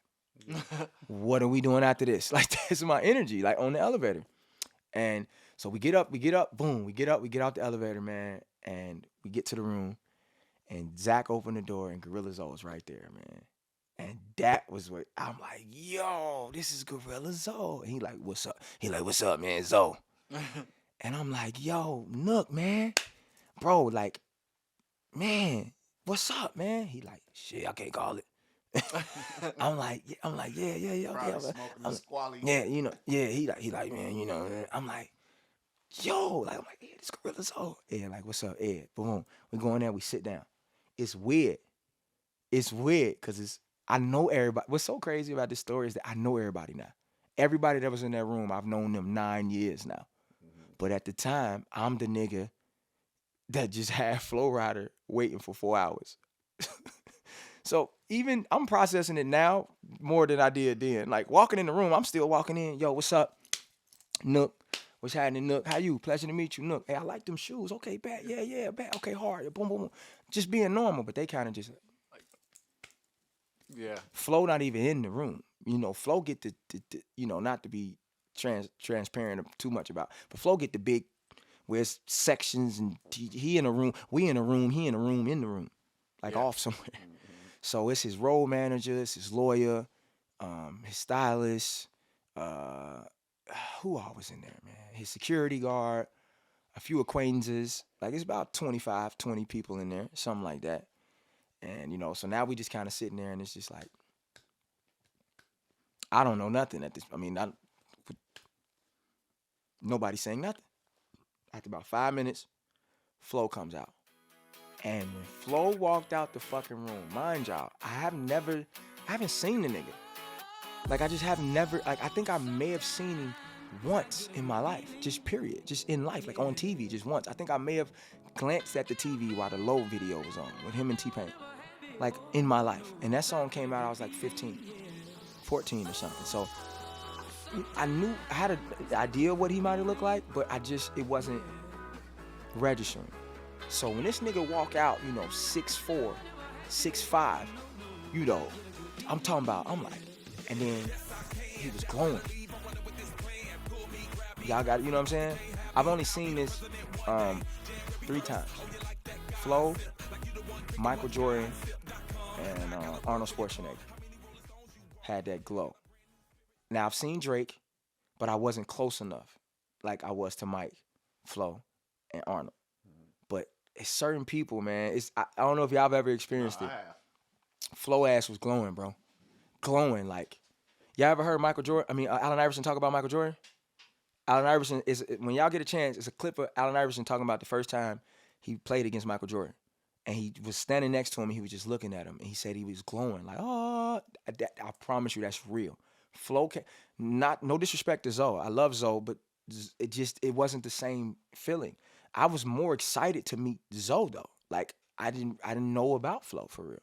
But Zoe, I'm like, I still was like excited. I still was like, man, like in awe. But Flo ass was like when he came out the room, I'm like, this nigga's rich or something. Like, what is it? Is it his jewelry? Is it like, I don't know nothing. It ain't even like records coming to my mind. Like, this nigga's famous as fuck. It just, his aura was fucking unbelievable. He came and he sat down. And he looked at me. He like, what's up? I'm like, what's up, man? Like, I'm still like, what's up? He like, yo, so what you got going on? Nothing. Nothing. You know what I mean? He like, musically. I'm like, oh. I'm like, musically. I'm like, oh shit. Man, I just dropped a mixtape in November. We just left Atlantic Records. He like, Atlantic, huh? I'm like, yeah, man. He like, what they say? I was like, man, they want to do a single situation, some publishing, or something they want to buy. He like, well, I'm gonna just say it straight up what he told me. He was just like, well, look, I'm Atlantic's biggest artist. It ain't nothing they can do for you I can't do. So perform. I'm like, right now? He like, yeah. I'm like, bet. I grabbed a remote to the TV, and he had a speaker in the room. And I was like, Ed connected his phone to the speaker, and Ed just went down my SoundCloud, and I performed like 20 records right there in front of everybody in the hotel at the Cincinnati. 20 records. And I'm talking about full out, performing, rapping. I'm talking about sweating, like high energy. And he just was sitting there like this. And then when I got done, no, he stopped me. Because I was never going to stop. Like, I didn't know how long he wanted me to. And finally, he was just like, all right. Got up and just walked in the room. So I'm standing there like. But the gang, everybody with him is kind of like, they looking at me like, all right. Like, you know what I'm saying? But ain't nobody saying nothing. Zoe said something. Zoe was like, you fired, bro. You fired.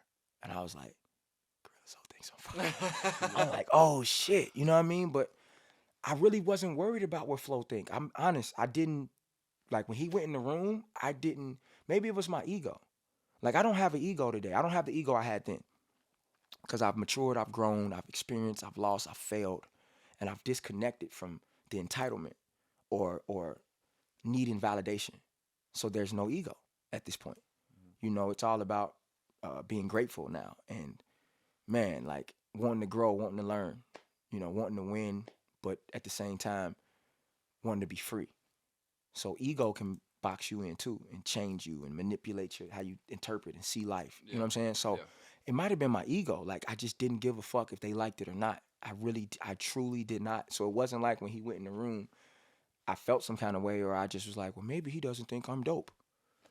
I wonder what he's going to think. I didn't wonder. Like, I just was like, man, I'm nice. Like, in my mind, I'm like, I'm nice. I know I'm 4 hours late. I know he was thinking that I was 4 hours late because I'm one of these arrogant, egotistical artist niggas, but it so wasn't what it was. I don't want to say what I just was kicking it. You know what I'm saying? Like, it wasn't about music. It wasn't about me. Why I wasn't there. I felt like it wasn't important at that time. I thought I could just. Well, saying it wasn't important is crazy. I thought it was how we usually do it. It's 6:30. I'll catch y'all at 11:30, 12, whenever y'all really doing the thing. I don't need to go to Drake's hotel room, at 5 o'clock. I'll catch them at whenever he's moving around or whenever they head to the venue or whatever. Like, that's how I've seen it. I mean, today, if Drake, I'm going to Drake, but I didn't know who Flo was. You know what I'm saying? I'm going to Drake room at 5 o'clock. What you say? Oh, shit. Hey, interview over. I know I'm over early. Interview over. Yeah. Right? Like right now. Yeah. You feel me? But I didn't know who Flo was. And he went in the room, he came out, and he sat down. He was like, "When can you come to Miami?" And I was like, Monday. I was like, "Cause we got a party this weekend." I was like, Chris Brown and Tyga's on tour, and we got the after party. So I can't come to Monday. He was like, "Just you?" And I was like, They can come? He was like, "Yeah." So I was like, yeah, me and Ed and then Lambo too. Us three. He like, all right, he looked at somebody, get their emails, let's hit it. Everybody got up. So I'm talking about 20 people. He said, let's hit it. 20 people who has not moved, been chilling since I've been there, didn't say a word while I was performing, didn't say shit to him, he said, let's hit it. And everybody got in sync. And next thing you know, I'm throwing my jacket on and I'm in sync with the motherfuckers. And then we went to the venue he was performing at that night. He performed, and while he was fucking performing, bro, his DJ already had my record. Oh, shit. And he played it while he was on stage. And that was the relationship. Boom. That happened. I still didn't believe him, though. Like, I'm out with him, we taking pictures. I still don't believe him. Remember I told you I don't believe you. I don't believe anybody. Just stay tuned. It's another stay tuned night. Mm-hmm. That's how I'm feeling. Bro, excuse me. We party all night. And he's treating me like he's known me forever, though. Man, drink what you want. Be yourself. Drink what you want, man. Turn up. You know what I mean? Like, and I'm just kind of like, you know what I'm saying? But he performing, and I'm hearing this catalog. So this is the first time I'm going, this you? So I knew all them records. I just didn't know they was, oh, hot damn.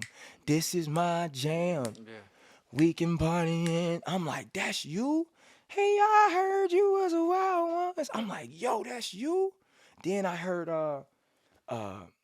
It's Going Down for Real was already popping. I don't think My House was out yet, but It's Going Down for Real was popping. It's going down for. I'm like, yo, this is you, nigga. Whoa. I'm like, so this nigga's a megastar. Like, I'm watching the crowd. I did not know who I was around. I just didn't know where I was at. Boom, night in. I get up the next day. I go to work, like ain't nothing happened. Get off work, because I think that was a Thursday. Flo left. I get up, go to work Friday, get off work. We do our usual Friday shit. I think Chris Brown them came Saturday. We went to the concert. Chris Brown them came to the mix. I don't think Chris came. I think Tyga, Tiana came. Tiana Taylor, maybe, somebody. Back then? Yeah. Yeah, it was like they was on tour. I think it was like Trey Songz, Chris Brown, Tyga. You know, this is like 2015, 2014. Tiana Taylor she was jamming, but she been making music a long time. She just wasn't as big as she is now, but you know, her and Chris Brown super close anyway. I can't remember who came to the club. I might have made that up, but I feel like we had Tiana come at one point. But I feel like I'm mixing the nights. But make a long story short, we go through the party, bro, and the fucking tickets hit our email for us to fly out Monday morning, Sunday. So that's when I knew, like, oh shit, this shit real. We get the flights and shit, you know. I go to my jobs. I had 2 jobs at the time. I was working at a company called Steelcraft, and I was working at City Gear. So something else I want to share with y'all. I worked every day for 3 years straight. Every single day, though. Not like every single day for 3 years, because I had 2 jobs. I had a weekend job and I had a full-time everyday job. Meanwhile, still promoting parties, shooting videos, performing I felt like I had no reason to be off. Why am I off? How can I enjoy Christmas when I don't enjoy me? Right. How can I enjoy New Year's and I'm a holiday guy. I'm big on holidays because now I celebrate holidays more than I would have then. Not, celebrating is more being intentional about the experience. Mm-hmm. I felt like I would the food will be there when I get off. I'm going to work. Mm-hmm. When I get off, I'm gonna go eat Thanksgiving, vibe with my family. I don't need to be off all day. I don't cook. I'm not contributing whatsoever to what's happening. Of course, I want to be around all my family, and I will get to them when I get the fuck off. That's how I thought because I needed money. I had shit to do. I got a brand. I got a business. I'm trying to make it. Studio time is expensive. Beats are expensive. Videos are expensive. Clothes are expensive. Traveling is expensive. Performing is expensive. So I just needed to make sure my basic needs and necessities were taken care of, and then I needed to be able to have a budget for my music career. Ed wasn't putting no money behind me. He didn't have the capital or the money to do that, and nobody from here. I want to shout out Maine from International because he definitely wanted to sign me for sure. He just told me straight up, like, I don't know what to do with you. That's what he said. Like he before Cookie, Sleepy, Showbiz, he came to me. Like I was one of the first meetings he had over there, kind of telling me what he was finna do. And he just like, bro, I don't know what to, I think you're dope. I just don't know what to do with you. So that's kind of was the energy. I think a lot of guys from here thought I was fire. I didn't fit the aesthetic. There was no formula. I mean, how does Ed Sheeran make it? Or how does Jeremiah make it? Right. Or how does somebody's Miguel, Bruno Mars? How do they make it? It ain't unplugging shit at the club because the DJ ain't played a record. That's not the. You're not about to. You know what I'm saying? For lack of a better word, Suge Knight. Yeah. Them to stardom. I mean, that's just not how it goes. So that just wasn't my situation. So I worked every single day. So to piggyback to the story, went to work that Friday. We had the party that Saturday. We got the itinerary for our flight Sunday. Monday we fly out. But I had to tell my jobs. Steelcraft wasn't understanding. Steelcraft didn't give a fuck. Like they were more so just like, well, you miss work, But they had to be like that. They knew who I was. Like my manager knew who I was. My coworkers. In private, they all told me, man, kill that shit, bro. Like you got it, man. We all rooting for you. But in public, they had to kind of be like, if you miss too many days, you got your days. That's kind of how that went. Mm-hmm. City Gear was just like, same thing. But they was more like, man, they was rooting for me too. You know what I'm saying? So City Gear allowed me to come back. I spent 30 days in Miami. Mm-hmm. Oh, shit. City Gear allowed me to come back. On that Sunday flight, you spent 30 days. I thought I was going to be there 3 days. Wow. Yeah, I spent 30 days down there. I got down there. They picked us up in this Sprinter. I've never been in a Sprinter in my life. This is the second plane I've been on. Well, other than to LA. I mean, that's because that's 2 planes. But you get what I'm saying? My second time ever being on a flight in my life. Mm-hmm. We down there. They pick us up from the fucking airport in a Sprinter. And they take us to this fortress, man. Big ass International Studios in Miami. You know what I mean? Gate open. Motherfuckers sitting there waiting to greet me. You know what I'm saying? We get out, man. They walk us in, and everybody's there, and Flo's there, and he takes me off in the room to talk to me one-on-one. We talked for like 3 hours. Well, he talked, and I just listened to him. He told me his whole story, how he was signed to Devontae Swing from Jodeci, and how he used to be 2 Live Crew hype man, and just gave me his backstory on how he made it and how low was Finelli. And, it ended up falling in his lap, and he rapped for his life, and, and how he wanted to be more of an urban artist, but the cards was lined up for him to be that artist, just a lot. And I'm sitting there soaking it all in, you know what I mean? But at the same time, I know y'all gonna think I'm crazy. I just still ain't believe it. I just still ain't believe it. I just went to Atlantic, and, I just still ain't believe it. So reason we were out there so long is because they had me down there in a writer's camp. Like I was writing for other artists, Gorilla Zoe, Natalie LaRose, other artists that was on the team. And then, I was getting tested. So, it'd be 30 people in the studio, and I just get called from the hotel. So they had us at a hotel that wasn't far from the studio. I just get called from the hotel.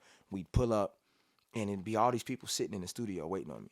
And I'd walk in, they play a beat, and I got to write to it right there. You know, work on it, record, and everybody's just watching. It was shit like that. It was crazy.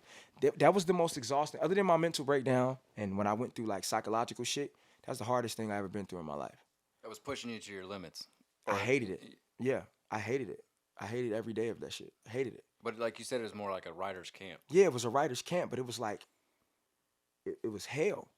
It was immense pressure. You know, I'm nervous. I'm homesick. I've never written at this capacity. The beats were too big for me.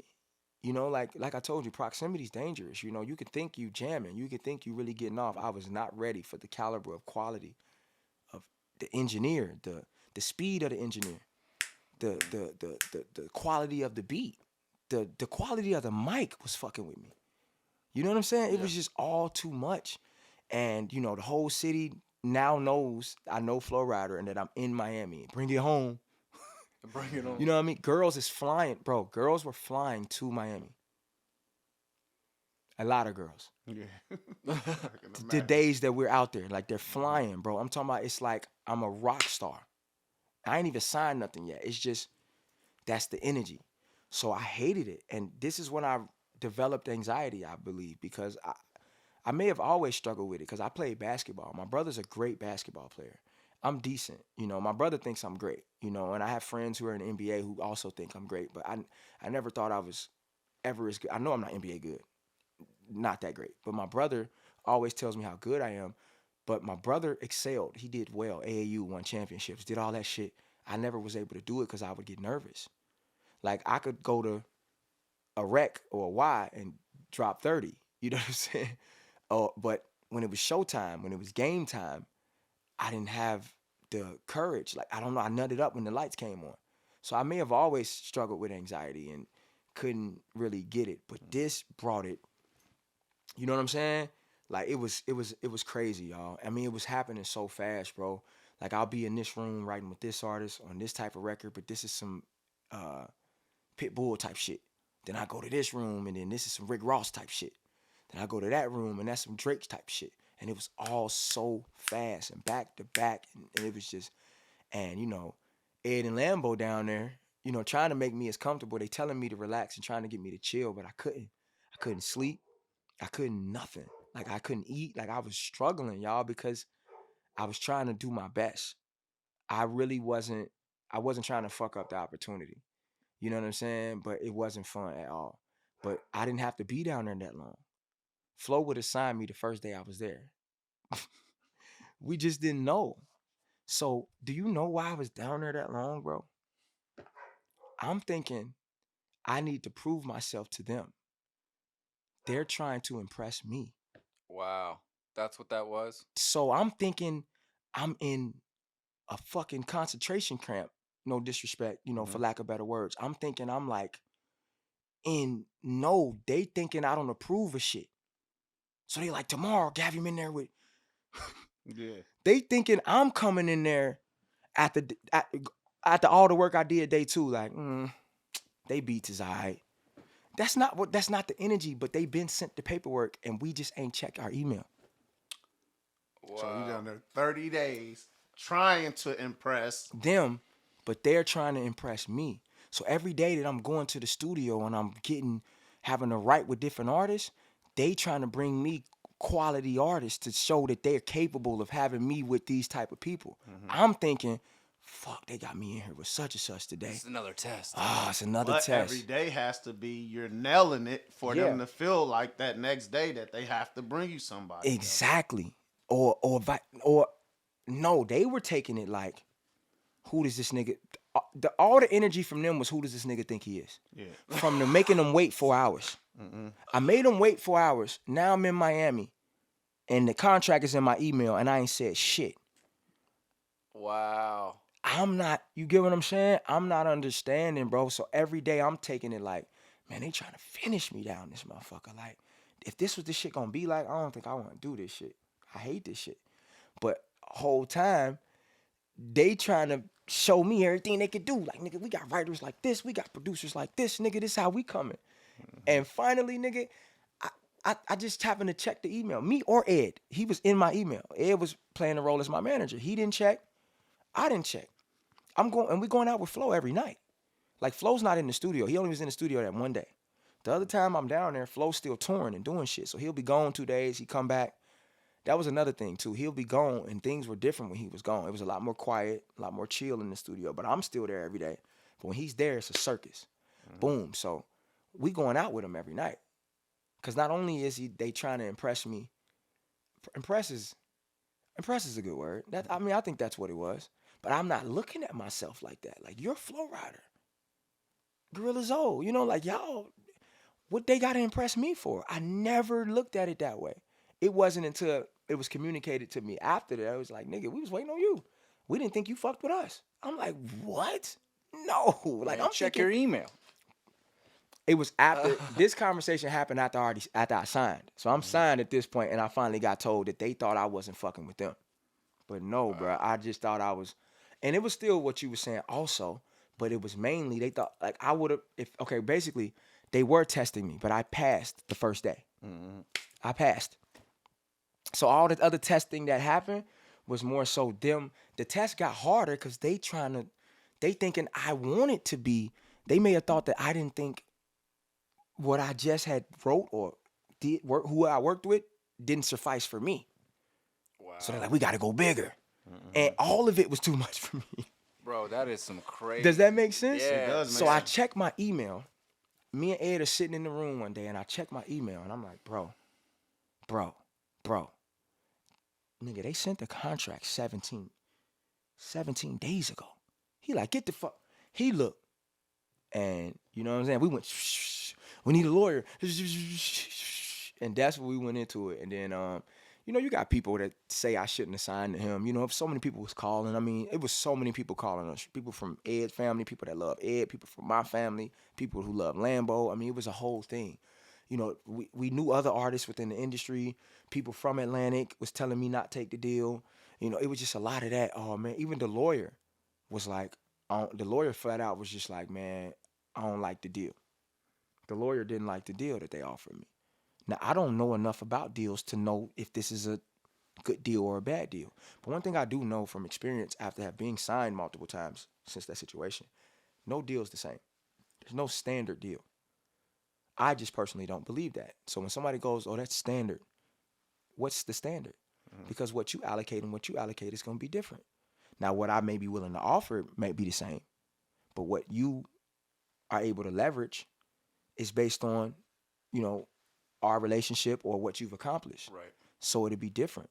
If you think about the money and it's like, oh, I'm offering you $1 million, then you're making it about that. But truly the contract is about the intricacies of who owns what, what's expected of you. It ain't just the money. The money's only important because you need a budget. Right. In order to do whatever. So there's no standard deal. But my lawyer at the time, he didn't want me to take the deal. And I was torn because I'm like, I don't give a fuck about that contract. That's what I'm thinking in my mind. Like, nah. Like, I get with this guy, I'm gonna win. Fuck that contract. And I'll just figure it out. That's what I'm thinking. You know, Atlantic offered me what they offered me, but I'm gonna be back sitting in Cincinnati. You know, somebody done bought my record and I got money, but now I'm back in Cincinnati with, you know what I'm saying, trying to figure it out again. You know, but this situation, I can learn from this person. It was the conversation me and Flo had. You know what I'm saying? It was the conversation we had that day when he broke everything down to me that made me like, I'm fucking with this guy. Yeah. So I said, fuck what the lawyer thought. I literally was just like, you know, I'm doing it. And Ed was like, you sure? And I'm like, yeah, I'm doing it. So I did it, signed it. Another 4 or 5 days went by. I'm still in the studio. You know what I'm saying? At this point, nigga, I'm out of clothes, out of money. You know, Ed is going into his fucking life savings. You know what I'm saying? Like, it's a real situation. And Flo's now testing me in a different way. He's having shows in Miami, but they're not telling me, bro. So I'm in the studio, rapping, singing, whatever. Motherfucker just come knock on the door. there's a car waiting for you outside. And I'm like, me? Like, yeah. I go outside, Flo manager is in the car on some mafia, like, you know what I'm saying? Like, in the back seat of the car, they open the door. I think it was one of them nice shits where the door opened the other way, like a Phantom or something. It was something nice. You know what I'm saying? And I get in that motherfucker with him, and he's playing an instrumental. And he's looking at me while the instrumental playing. Like, what you think we could do to this? And he was who had me scared. Flo, I never really was scared of. I just wanted him to think I was dope. Freezy, shout out to Freezy. You know, that's my dog now. You know what I'm saying? But at the time, Freezy was just like, you know, because him and Flo a team. You know, it's their label together. You know what I'm saying? And Freezy's E-Class's brother. Y'all familiar with E-Class? Shout out. So yeah, so that's what I'm saying. Like you know the energy. Like they're intimidating guys. E-Class and Freezy intimidating. You know what I mean? So I'm in the car with him. He looking at me like, you know, what you think to this? Rap something to this. And I don't freestyle. You know what I'm saying? But I'm trying to do it. You feel me? Whole time he taking me to perform with Flo. I have no idea. So that's the type of shit I was down there going through, bro. Like, you know, I'm freestyling with Freezy in the fucking car, dressed like the studio. I don't know I'm finna have a show. Get to the venue, Flo walk up on me, dap me. In-ear's already in. He dap me. He walks straight on stage. That's exactly how it happened.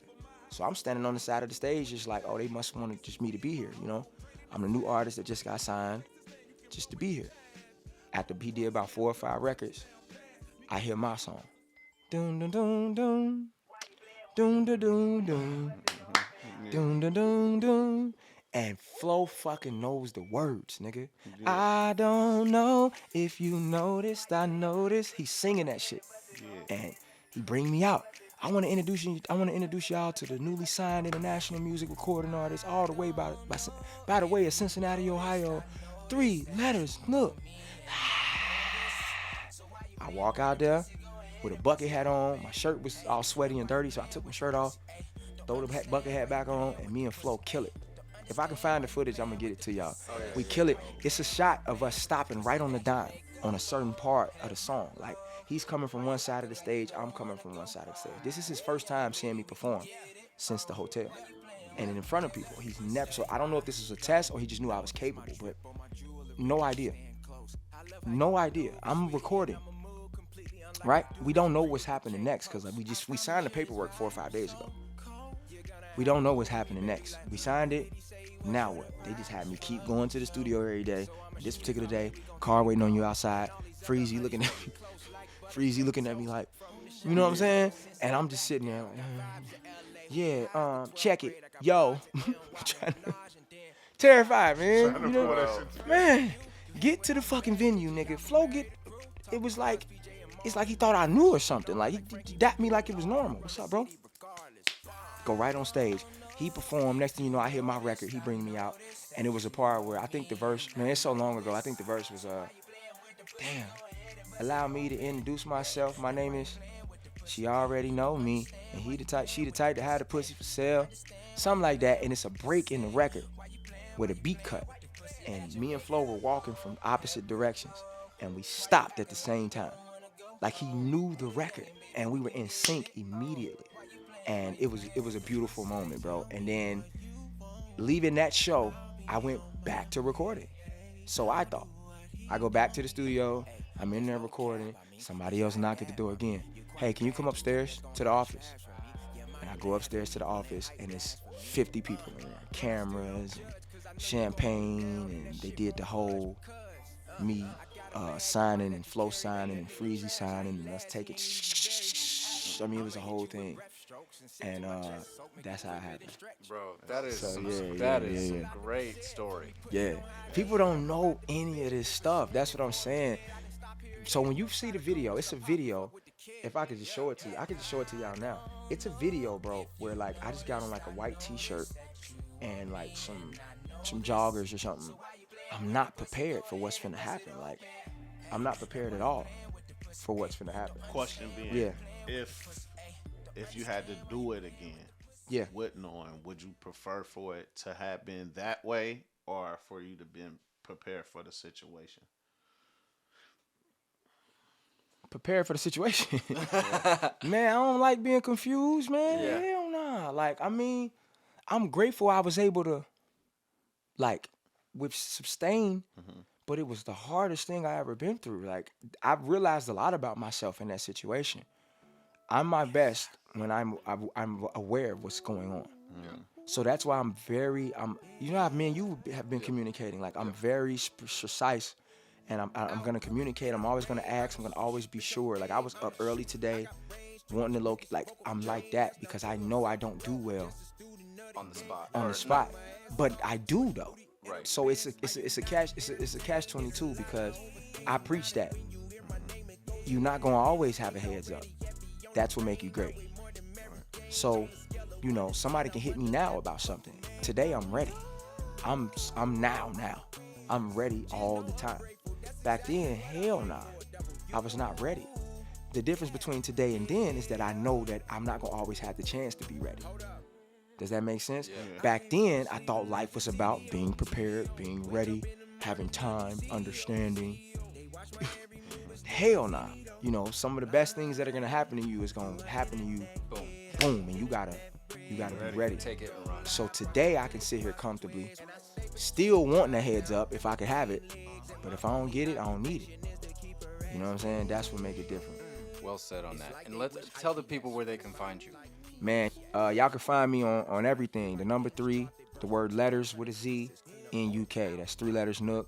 That's on Instagram, Snapchat, Twitter, Facebook, YouTube, TikTok, whatever you own, man. That's how you found all my music as well, man. Yeah, man, appreciate y'all, man. Yeah, man, we're definitely gonna have to have you come back. I know Of you're a course. Cincinnati native. Yeah. And next time you're in the city, you're always more than welcome to come in. Man, let's do it again, man, cause it's a whole nother chapter. Oh yeah. Like, that was just the beginning. That was 9 years ago. So it's so much that's happened since then. But I'm grateful that you guys gave me the opportunity to come share my story, you know, and just even, you know what I mean, get the opportunity to do this, you know, because I don't get to. Most people want to ask me about what's going on currently, what I'm doing now, what I'm doing today, and I don't really often get to talk about, you know, what yeah, you've been through and yeah, stuff. hell yeah. Well, we'll get you back in here and get that chapter 2 going. Man, let's I'll probably get it. end up breaking this down too, a couple For of sure. Um, Yeah. So it's been Cincy Local and Live. It's been Randall Pink. Cincinnati Ty. 3Letterz Nuk. All right, tap in. Honestly, I feel better. I used to be ashamed to say that. But look, hey.